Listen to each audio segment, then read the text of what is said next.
My name is Katherine Miller. Today should have been the highlight of my life, graduation day. I'd been counting down for months, 8 long years to earn this moment. As I put on my gown, excitement rushed through me.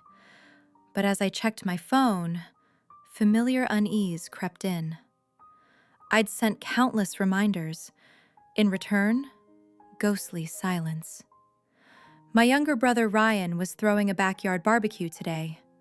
Music, food, laughter. The thought of my family choosing his party over my graduation left a pit in my stomach. Inside the auditorium, my eyes darted around, searching for my parents. How could I celebrate without them? Then I saw it. My aunt's social media. A photo of my brother in their backyard.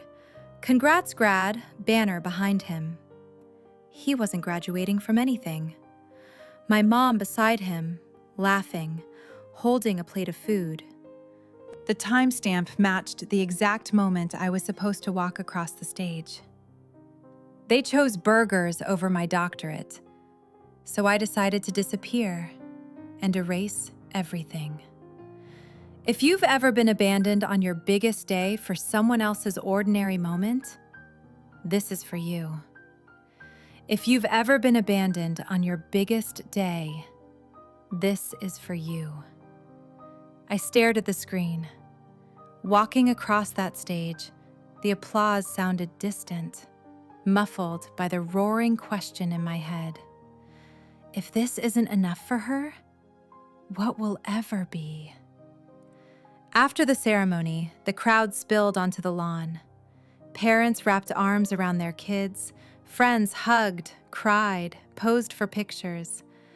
I stood alone at the edge of it all. I called my mom, straight to voicemail. I called again. This time, someone picked up, but all I heard was music and laughter. "Hold on, everyone! I need a picture of the guest of honor." My mom's voice, distant but clear. It wasn't me. I hung up before she realized she'd answered. For a few seconds, I just stared at my reflection in the black screen of my phone. Was I really going to keep pretending this was normal? That I was okay with being the backup child, the flexible one, the one who always understood? On the drive back to my apartment, the anger settled into something colder. Clarity. If I stayed, I'd keep orbiting around people who barely noticed when I crossed milestones alone. If I left, at least the silence would be honest. By the time I parked, the plan had started forming. First, I opened the family group chat, scrolled through years of messages about Ryan's games, Ryan's promotions, Ryan's opportunities, with my accomplishments squeezed into the gaps like afterthoughts. I hovered over the Leave Conversation button, then closed the app. Walking away had to mean more than just a thumb pressing leave. It had to mean dismantling the version of myself they thought they owned. I pulled out my laptop, wrote a list. Close out the lease, transfer savings, apply to jobs far away, really far away. Remove them from everything. Emergency contacts.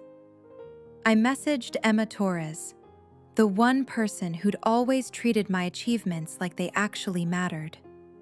I'm serious this time. I'm done. I need a clean break. Is San Francisco still as far away as it sounds? Her reply came within a minute. Yes, and you have a couch here until you find something better. If you're really doing this, we'll make it work. I looked around my apartment. The photo frame on my desk holding the last picture of my family all together. My mom's smile in that photo suddenly looked fake, like it belonged to a stranger. That night, I packed what I could fit in my car, slid my key under my landlord's door, stared at my phone one last time. There were still no messages from my mother asking how graduation had gone. So I sent her my own message, a single photo of me in my cap and gown, standing alone in the empty auditorium after everyone had left. No caption, no explanation. Just the truth she didn't bother to witness. Then I muted her number, placed the phone face down on the passenger seat, turned the key in the ignition. Was I running away? Or finally walking out of a role I was never meant to play? The miles blurred together as I drove west, my old life shrinking in the rearview mirror. Every state line I crossed felt like another invisible cord snapping. By the time I reached San Francisco, exhaustion clung to me. But underneath it was something new. Relief. Emma met me in front of her building, arms open wide. "You actually did it! You really left!" What was I supposed to do? Wait around for her to remember I exist? Emma didn't argue, didn't try to defend my mother. She just helped me carry my boxes up the stairs. The first week was a haze of logistics. I applied for jobs during the day, spent evenings rewriting my life on paper. Emergency contact, Emma Torres. Next of kin, N.A. Permanent address, San Francisco, California. Every form that used to have my mother's name on it became a small ritual of erasure.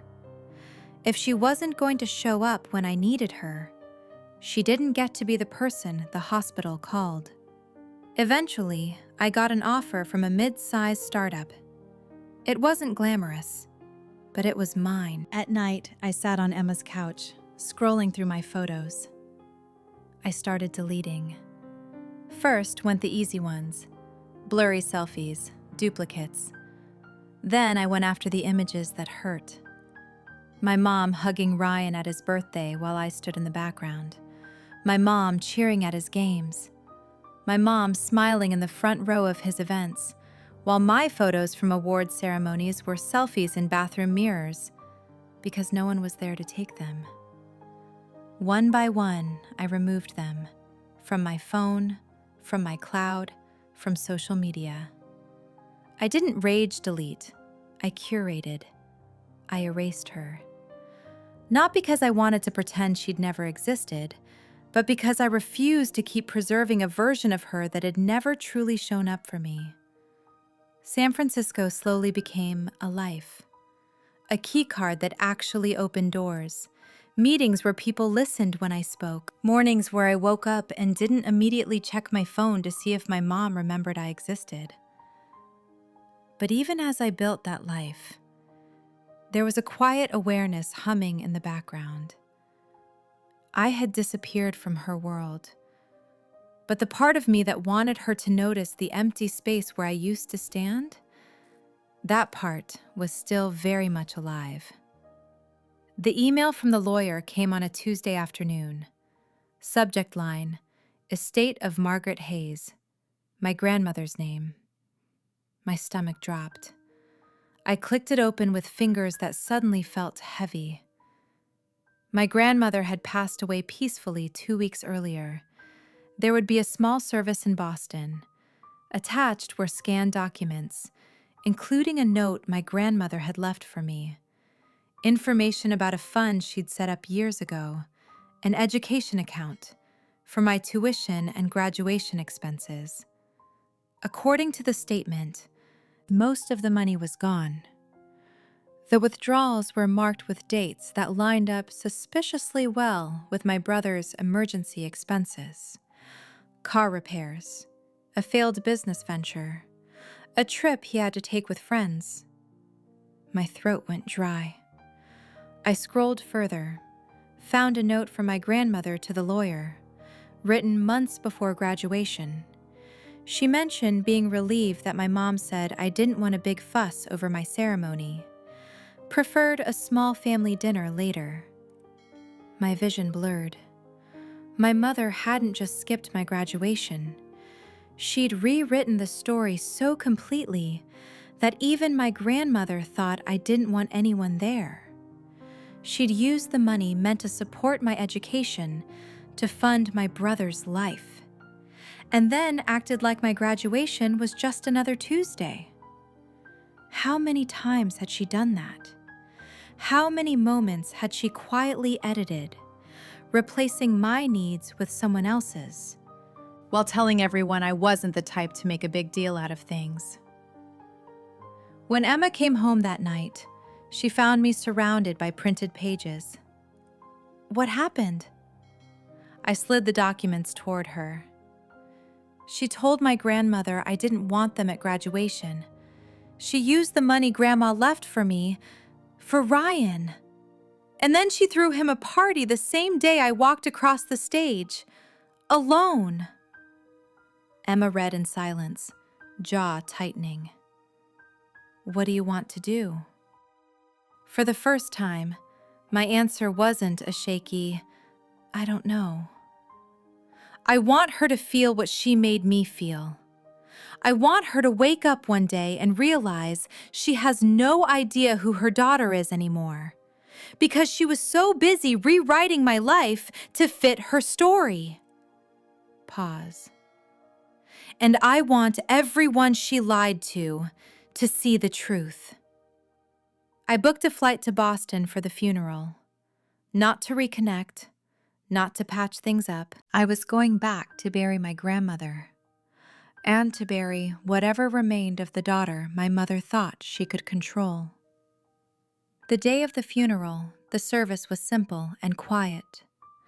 After the burial, everyone moved to my grandmother's house for the reception. The living room was crowded with relatives. She's had such a tough year, one aunt said.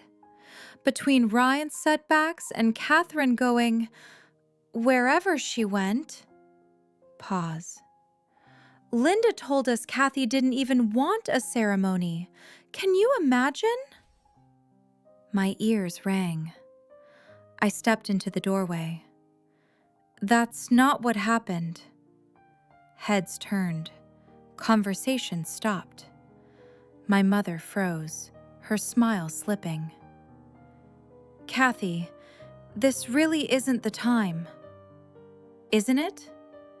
Grandma spent years saving for my education and my graduation. She trusted you to handle that money. She thought you were supporting me. She thought I didn't want anyone at my ceremony because you told her that. A murmur rolled through the room. I pulled printed documents from my bag, placed them on the coffee table. These are Grandma's instructions, and these are the withdrawals you made on the same dates you posted photos from Ryan's emergency trips and parties. Silence. You didn't just skip my graduation. You lied about why. You took the money meant for me, and you made sure no one would blame you by telling everyone I didn't care. My mother's face went pale. This is ridiculous. You know how dramatic Kathy can be. She left. She didn't even tell us she was going to San Francisco. Show up, I said. That's what parents do. And if you couldn't, you could have told the truth instead of turning me into the ungrateful daughter. I turned to the room. I disappeared because staying meant letting her keep rewriting my life, using my story as a prop for hers. So I erased her from everything. Papers, forms, photos, because she erased me first. For a long moment, nobody spoke. I could see it sinking in. The money, the lies, the gap between the mother my family thought they knew and the one who had quietly chosen a party over her daughter's graduation. You don't understand what it's like to hold everything together. I did what I had to do for this family. Did you? Or did you just do what made you feel important? I pulled a slim folder from my bag. These are the forms removing you as my emergency contact, as my beneficiary, as my point of contact for anything involving my life. Pause. I've already filed the paperwork in San Francisco to change my last name to Grandma's maiden name. After today, legally and emotionally, we are done. A few people gasped. Is this revenge? I asked quietly. Maybe. But it's also protection. I'm not going to keep bleeding for someone who calls my dreams just another day. My mother stared at me, expression crumpling in slow motion. I could see it in her eyes. The moment she realized I wasn't bluffing, that there would be no late-night phone call where I apologized for overreacting. I was already gone. This was just the part where I made her watch. Without another word, I gathered my folder and walked toward the door. At the threshold, I stopped, looked back one last time. Goodbye, Mom. I hope someday, when you're wondering why your daughter doesn't call, you remember that you were the one who taught me how to disappear. Then I stepped outside, closing the door behind me on the life I'd finally decided to erase. Back in San Francisco, everything looked the same, but I was different. The name change paperwork took months to process, but the act of filing it felt like flipping a switch. Katherine Hayes, my grandmother's last name. The first time I saw it printed on an official document, a strange mix of grief and pride washed over me. At the bank, I updated my records. Any family members you'd like to add as beneficiaries? No, not right now. At the doctor's office, in case of emergency, notify. I wrote Emma's name. The line that used to say, Mother, stayed blank. I went through my phone, removing my mother's number from everything. My rideshare account, my HR file, my list of trusted contacts. I changed my email, set filters to send anything from her directly to a folder labeled Archive, then muted notifications for that folder completely. Erasing her wasn't a single dramatic gesture. It was a series of small, deliberate choices, name by name, form by form, memory by memory. Weeks turned into months. Life, real, ordinary, complicated life, started to fill the spaces that anger used to occupy. Work got busier. I led my first project. I laughed more easily. Sometimes I even went a whole day without thinking about my mother at all. And then one afternoon, an email slipped past my filters. The subject line was just my name. It was from my mother. No greeting, no apologies, just a few lines. She said she'd heard about the name change. She said the family was concerned about me. She said she hoped I would come to my senses and remember where you belong. I read it twice, waiting for the old guilt to flare up, for the urge to fix everything to pull me back in. It didn't. Instead, I thought about that empty row of seats on my graduation day, about the photo of her laughing over a grill while I crossed the stage alone, about my grandmother's careful handwriting on those documents, and the trust my mother had treated like an ATM.